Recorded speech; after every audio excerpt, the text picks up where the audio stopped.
Moi, après mon collège, je suis allé à Saint-Gabriel, à Pont-l'Abbé. Du coup, j'ai passé tous mes permis poids lourd, mon code, mes permis voiture là-bas. Donc, je suis rentré là-bas, j'avais 14 ans.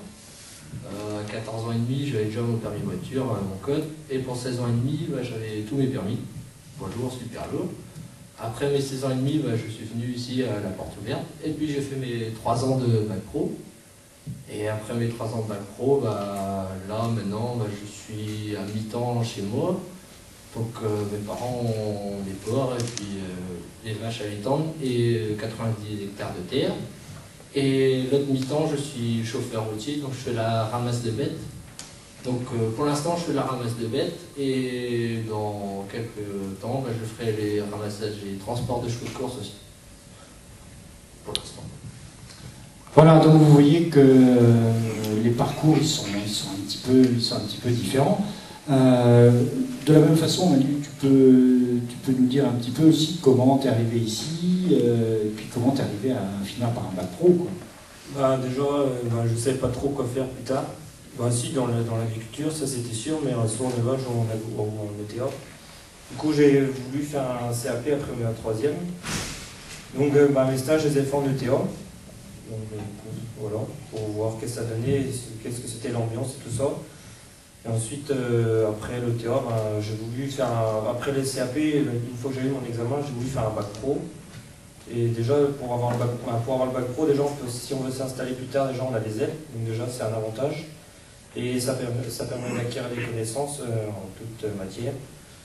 Donc pour faire les stages, c'est aussi bien de les faire en ETA comme en exploitation, parce qu'en ETA, on voit que le matériel et on voit pas le reste côté culture, tandis qu'en exploitation, on voit plus vers les bêtes, donc déjà on sait pourquoi on va faire ça et que ce sera l'objectif pour plus tard. Donc voilà, donc maintenant j'ai eu mon bac et maintenant je suis salarié dans une entreprise agricole.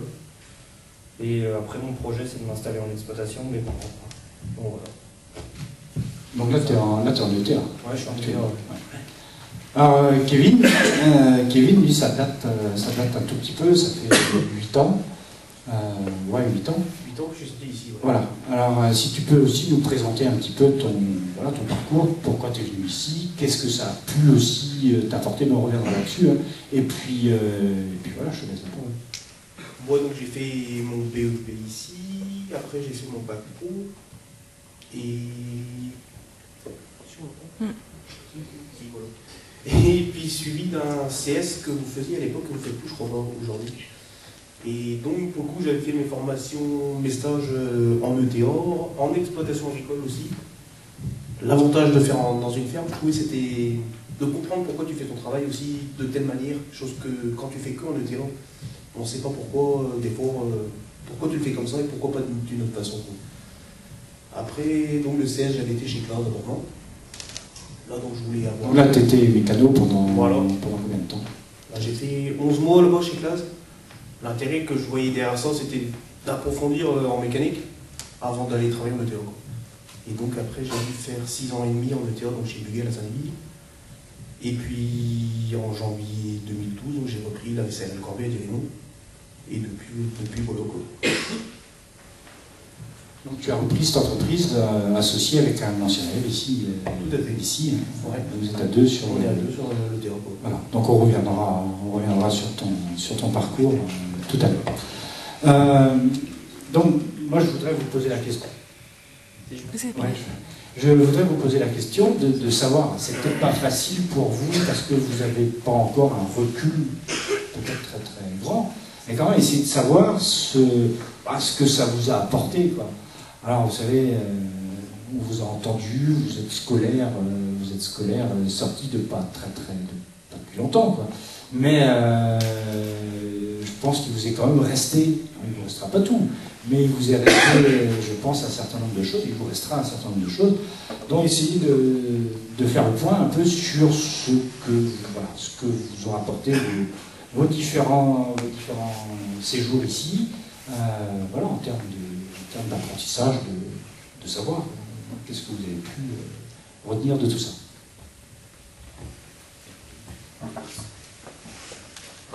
Moi, les cours, ça allait. Je me démerdais bien, on va dire. j'aimais surtout les matières professionnelles, un peu comme vous, vu que vous êtes là. Pour moi, c'était quand même intéressant d'avoir... moi j'étais en stage en ferme, enfin une grosse ferme qui a 400 truies et 300 hectares, donc il y avait du boulot. Et j'ai trouvé vraiment bien faire d'abord les 15 jours les cours. Et ce qui était bien, c'est qu'on suivait à peu près par rapport à l'époque des semis, tout ça, on voyait avant en cours, comme ça, on arrivait au boulot dans l'élevage ou dans les cultures, et puis on pouvait voir, franchement, ça nous aidait. Moi j'ai trouvé bien. Et donc tu penses, tu dis qu'en fait il y a une... voilà, c'est à peu près cyclé par rapport aussi à... Et ça, tu penses que... c'est plus facile, quoi. Et toi, Manu? Moi, j'ai pas trop de choses à rajouter. Si, c'est bien de faire ces stages en alternance, parce qu'au moins, quand tu as fait 15 jours d'école, des fois, tu en as un peu marre de la première semaine. Donc, quand tu vas en stage, ça te remotive. Après, c'est pas forcément facile pour certaines personnes qui oublient assez vite quand tu vas en stage. Des fois, tu ne retiens pas tout ce que tu as fait les 15 jours que tu as fait à l'école. Bon, après, chacun aime bien comme il veut, c'est l'alternance, mais après, je sais pas. De toute façon, est-ce que toi particulièrement, est-ce que tu imaginais même à un moment de rester sur du temps plein à l'école quand tu es sorti de 3e? Déjà, je ne savais pas trop quoi faire plus tard. Si, dans l'agriculture, ça c'était sûr, mais soit en élevage ou en ETA. Du coup, j'ai voulu faire un CAP après ma 3e. Donc, mes stages, je les ai faits en ETA. Donc, voilà, pour voir qu'est-ce que ça donnait, qu'est-ce que c'était l'ambiance et tout ça. Et ensuite, après l'ETA, j'ai voulu faire après le CAP, une fois que j'ai eu mon examen, j'ai voulu faire un bac pro. Et déjà, pour avoir le bac pro, déjà, si on veut s'installer plus tard, déjà, on a des aides. Donc déjà, c'est un avantage. Et ça permet d'acquérir des connaissances en toute matière.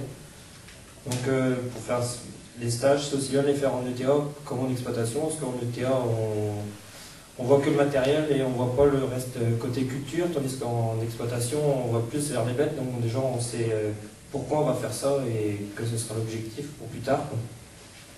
Donc voilà. Donc maintenant j'ai eu mon bac et maintenant je suis salarié dans une entreprise agricole. Et après, mon projet, c'est de m'installer en exploitation. Mais donc j'ai fait mon BEP ici, après j'ai fait mon bac pro.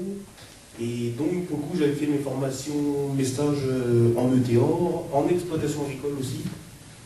L'avantage de faire dans une ferme, je trouvais, c'était de comprendre pourquoi tu fais ton travail aussi de telle manière, chose que quand tu fais que en ETA, on ne sait pas pourquoi, des fois, pourquoi tu le fais comme ça et pourquoi pas d'une autre façon. Après, donc le CS, j'avais été chez Cloud avant. Là, donc je voulais avoir... Là, tu étais mécano pendant combien de temps? J'ai fait 11 mois là-bas chez Classe. L'intérêt que je voyais derrière ça, c'était d'approfondir en mécanique avant d'aller travailler en ETA. Et donc après, j'ai dû faire 6 ans et demi en ETA, donc chez Bugel à Saint-Denis. Et puis en janvier 2012, j'ai repris la SARL Corbet à Dirémont. Et depuis voilà quoi. On suivait à peu près par rapport à l'époque des semis, tout ça, on voyait avant en cours, comme ça, on arrivait au boulot dans l'élevage ou dans les cultures, et puis on pouvait voir, franchement, ça nous aidait. Moi j'ai trouvé bien. L'alternance pour moi, c'est surtout d'avoir acquis des choses à l'école et de les mettre en pratique quand tu vas en stage. Déjà de comprendre pourquoi tu apprends telle chose. Quoi. Parce que quand tu es que à l'école, tu te dis mais pourquoi, à quoi ça sert? L'intérêt il est surtout là déjà nous. Peut-être un peu de curiosité de ma part de dire bah, tiens on y va, on va faire un an là-dedans et encore pousser davantage les connaissances pour pouvoir mieux faire ce que tu veux faire plus tard. Quoi. Mon objectif a toujours été d'aller dans l'agroalimentaire, en ETA, mais bon, je m'étais dit que si j'allais en concession, on allait me forcer à faire des choses et puis acquérir des connaissances pour être au top un peu plus tard. Quoi.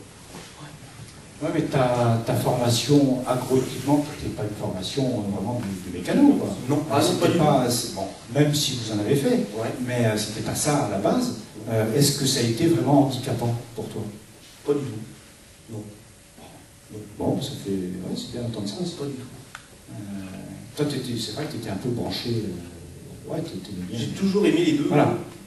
Ne faire que du tracteur, ça m'intéresse pas, mais faire la partie maintenance et le conduire après, c'est ça qui m'intéressait. Donc d'où l'intérêt après de faire les deux formations, plus ou moins l'une après l'autre. Et après, quand tu étais en ETA, tu es reparti aussi sur ce créneau plus maintenance, quand tu étais chez Jacques Miguel, ou autant. Je faisais la moitié du temps aussi à l'atelier parce que c'était moi qui étais responsable de la partie atelier, donc je faisais toutes les préparations de toutes les machines. J'étais tout seul d'ailleurs à faire les machines. Les autres chauffeurs ne faisaient que Est-ce que tu peux nous rappeler ton âge quand tu t'es retrouvé responsable du matériel d'une ETA? 22 ans. 22 ans. Donc j'étais responsable d'un parc de matériel à 22 ans. Ouais, boss de l'entreprise, enfin de la partie maintenance de chez Jacques Miguel. Bon, vous voyez que certains d'entre vous, là, qui doutaient un peu, ouais, il y a des gens qui y vont. Et puis je me rappelle de t'avoir vu en stage souvent, là-bas. Je sentais une certaine voix qui était comme un poisson dans... j'étais dans mon élément, un poisson dans l'eau, un peu dans l'huile aussi des fois, ouais, mais dans l'eau surtout. Ouais, carrément. Est-ce que ta formation agroéquipement, demain, elle va te servir? C'est-à-dire, tu as fait 3 ans, une seconde, une première, ça va te servir où, quand, comment? De toute façon, l'élevage va avec le machinisme. Donc, pour moi, que du machinisme en ferme, il faut de l'élevage quand même un minimum. Tu es obligé, même si moi je suis pas fan des bêtes, mais j'ai pas le choix. On fait pas toujours, des fois, que ce qu'on aime. De toute façon, les connaissances que tu apprends à l'école, tu les mets en pratique sur le terrain. Et après, c'est vrai que tu apprends aussi sur le terrain, tu apprends beaucoup plus forcément sur le terrain, parce que sur des feuilles, bon, si tu fais que lire, c'est un lavage, en gros. Mais après, comment dire, tout ce que tu vas faire, tout ce que tu apprends, ben, ça va payer un jour. Mais je me mords les dos, quoi. Tous les jours. Franchement, si j'avais fait un BTS. Ouais, puis tu l'aurais fait sans difficulté. Ça, tu le savais. Ouais, je le savais. Mais bon, j'aimais pas ça. Moi, le truc, c'était d'aller sur le terrain, et puis voilà, quoi. Aujourd'hui, avec 8 ans de recul, je me dis, mais c'est une connerie. C'est comme des cours d'anglais, c'est pareil.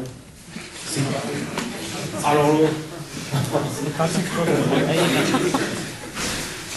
En anglais, mais j'aimais pas ça. Mais oui, aujourd'hui, ça peut te servir. Lire une notice. T'es obligé de lire des notices en anglais. Bah, des fois, t'as pas le choix. C'est terrible. La semaine dernière, j'avais dans l'entreprise, dans le parc de l'entreprise, on a un semoir au 5 coups pour 100 000 plastique. Il y a 2 Irlandais qui sont arrivés à l'entreprise la semaine dernière. Il faut communiquer avec eux. Ah non, mais c'est vrai. Hein. Tu auras peut-être des embauches futures à faire. Embauche, oui. On en a fait même cette année. Et sur quelle base tu vas partir pour embaucher les nouveaux salariés? Qu'est-ce qui te convient comme profil? Enfin, on va avoir un peu ton idée là-dessus. Un bon profil. Là, ça va être exigeant. Voilà. C'est tout ce que je suis pas. Faut qu'ils aient son permis poids lourd. BTS. Déjà minimum. Celui qui a travaillé un peu en concession, forcément, ça, il marquera le pas. Ça, c'est sûr. Mais permis poids lourd, BTS, pour moi, c'est... Ouais. On a eu, d'ailleurs, pour l'anecdote, un apprenti l'année dernière qui a fini sa formation au mois de septembre, qui avait fait un BTS. C'était clair. Hein. Tout ce qu'il faisait, c'était tout le temps carré. Quoi. Et j'ai besoin de le reprendre. Ne serait-ce que faire des bons de chantier. Jamais une radio, mais non, mais ben, vous les gars, voilà, vous savez pas à quoi ça sert, mais moi, maintenant qu'il arrive le patron, ben, pour la facturation, des fois ça aide. Hein. Quand tu retournes sur un bon de chantier qui a été fait il y a un mois, s'il a été mal fait, retourne en arrière, te dire qu'est-ce que j'ai fait il y a un mois. Tu sais pas. Donc c'est là que c'est important. Quoi. Et puis on a bien vu ce gars-là, ben, il est en apprentissage chez nous, et ben en un an qu'il a fait chez nous, c'était le seul qui faisait pas d'erreur sur ses bons chantiers. Quoi. Mais clairement, pourquoi? C'était son niveau d'études qui faisait que, même après, quand il était à l'atelier, l'organisation, c'était tout ce qu'il faisait était assez bien organisé. Quoi. Il perdait pas de temps, c'était tout allait bien ensemble. Quoi. C'était vraiment bien. Quoi. Ouais. On voit que les gars, ils ont un niveau supérieur, c'est clair et net. C'est une ouverture d'esprit. Puis, même vis-à-vis des fournisseurs, on voit qu'ils connaissent des choses, ils ont conscience de certaines choses que les autres n'ont pas. Non, franchement, c'était... Ouais. Pour ces raisons-là, je pense que ouais, il faut un BTS. Et aujourd'hui, même, je pense que c'est clair, hein. Peu importe ce que tu fais. Après, ça peut t'ouvrir des portes, parce qu'aujourd'hui, en l'entreprise agricole, il y a beaucoup de jeunes qui viennent travailler là-dedans. Et puis, arrivé à 30 ans, bah, tu as une vie de famille, tu sais pas aujourd'hui, comme ça, qu'est-ce que tu vas faire plus tard. Mais non, tu as des enfants, tu as ceci, tu as cela, tu as envie de changer de métier. Bah, si tu as un BTS, ça peut t'ouvrir d'autres portes pour aller faire autre chose, quoi. Et ça, quand on est jeune, on ne pense pas forcément à ça. Mais quand tu arrives à 35 années, tu te dis, bah, tiens, j'ai un problème de dos, ou il y en a plein dans le métier. Hein. Bah, je ne peux plus faire ce métier-là, qu'est-ce que je fais? Ça peut t'ouvrir des portes. Bah, où je travaille maintenant, ils voulaient que j'ai un bac, déjà, pour avoir plus de connaissances.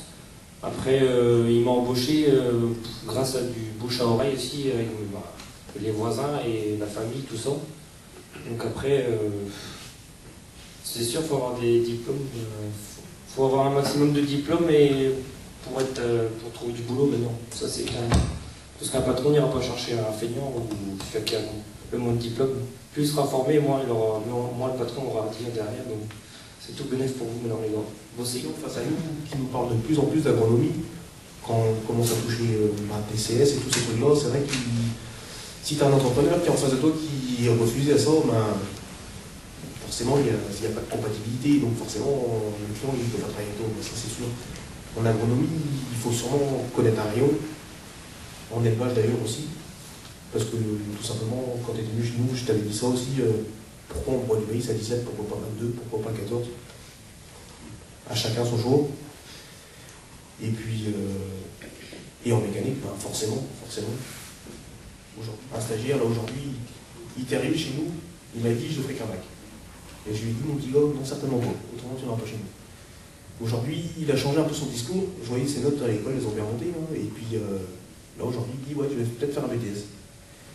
Même si on n'a pas les capacités, aujourd'hui, d'avoir l'examen, je pense que ça vaut le coup quand même d'être fait. C'est une ouverture d'esprit, hein,